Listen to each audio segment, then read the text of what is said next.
is a wonderful day and time for us to gather and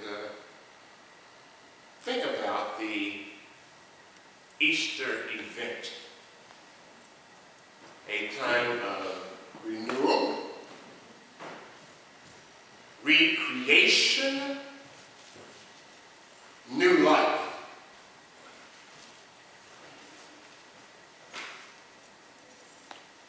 This is always a very special time of the year for me,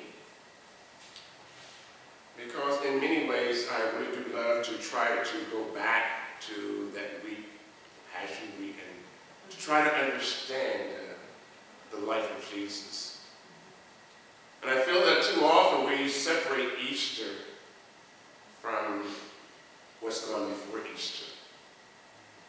The pain, the abandonment, the forsakenness, the cruelty of life that resulted in the death of Jesus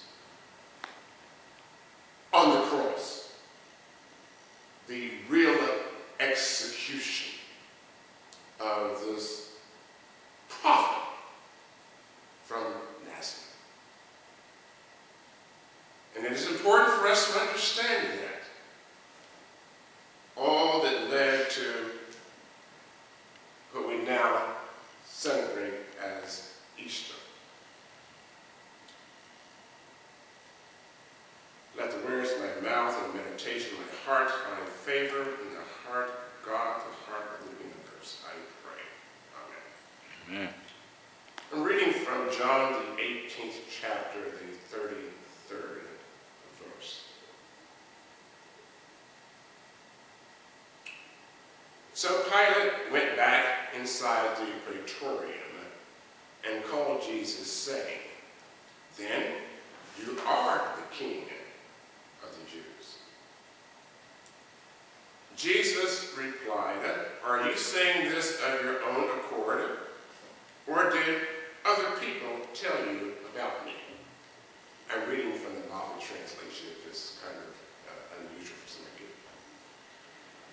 "Am I a Jew?" Pilate says. "Your own nation and the high priest have handed you over to me. What have you done?" That's Pilate. "My realm does not belong to this world. If my realm did belong to this world, my men would have fought to prevent me from being handed over. But as it is, my realm lies elsewhere." "So you are a king," said Pilate. "You?" "Certainly," said Jesus, "I am a king. This is why I was born. This is why I came into the world, to bear witness to the truth. Everyone who belongs to the truth listens to my voice." "Truth?" said Pilate. "What is truth?" With these words, he went outside to the crowd again and told them, "I cannot find anything wrong with him."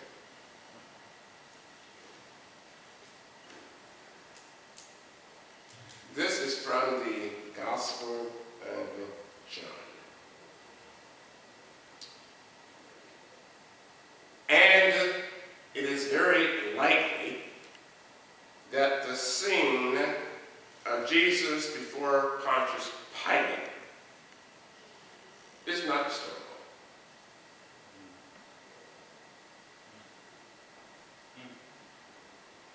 For it was required of by Roman custom that a prisoner would be examined in the presence of the accuser and witnesses. In addition, we find this account very different from the account in the Synoptic Gospels, Matthew, Mark, and Luke, the earlier Gospels. That's more historical. But that is not the purpose of John. John is writing to increase the faith among the people. And actually, if we read the Bible itself, it is a religious document. And it has to be seen from that point of view. It is trying to increase the faith of the community, to give them the strength to do what they must do as followers of Jesus. It is a faith document, not necessarily historical in everything that is in it. After all, truth is more important than fact.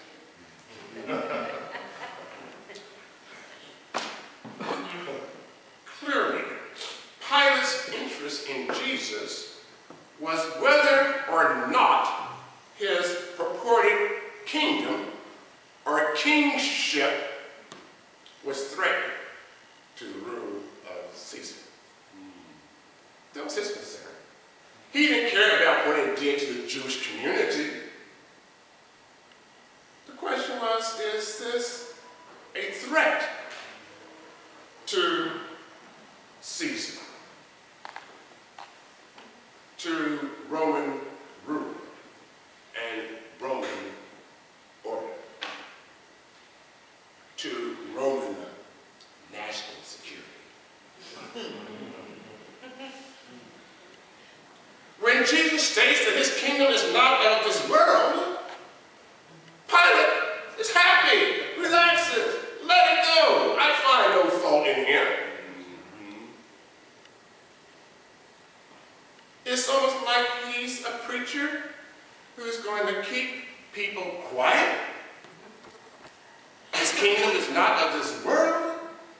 He's a preacher of pie in the sky, by and by. They'll get their reward when they die and are resurrected into a new reality. So why kill him? I find no fault in him. This is 2,000 years before Marx and the religion being the opiate of the people understanding. So maybe Pilate was ahead of his time. In fact, one of the great alliances historically in history has been the aligning of religion with the status quo. And sometimes religion has run ahead of the status quo in terms of imposing oppression. And that is why even in this country, religious institutions get certain exemptions from taxes and so on. State power understands that religion can be its best friend, can soothe the souls of its adherents, lull them into accepting a life that is beneath them, a life that is oppressed, can help them to adjust to the reality of poverty and justice. Religion can't do that, it often has. Helps us to accept our own niche in society. Reinhold Niebuhr, one of the great theologians of the past century, whose father actually built the sanctuary in 1906, stated, "The sanctuary which the priest builds may be a thing of beauty to which men periodically escape from an ugly world, securing just enough relief from oppression to be beguiled from their rebellion against evil." If Jesus' kingdom does not threaten Pilate's kingdom any more than Pilate assumes. How can it overcome the injustice of Pilate's government? How can it speak a word of deliverance, liberation to the victims of oppression? Now let us look more clearly into what Jesus was saying, because I think Pilate was not really listening. I think he too easily accepted this idea of the kingdom not of this world not being threatening to Caesar's kingdom. Jesus said, "This is why I was born. This is why I came into the world, to bear witness to the truth. Everyone who belongs to the truth, everyone who has this moral understanding, listens to my voice and obeys it," as the Greek word implies, not only listens, but obeys. So Jesus is about rallying people around the truth. And Pilate does not recognize this as raw material for insurrection. The truth. It is. And although Jesus may have said that his realm was not of this world, he did not say that his realm was not in the world. So we have enjoined the battle of truth with compromise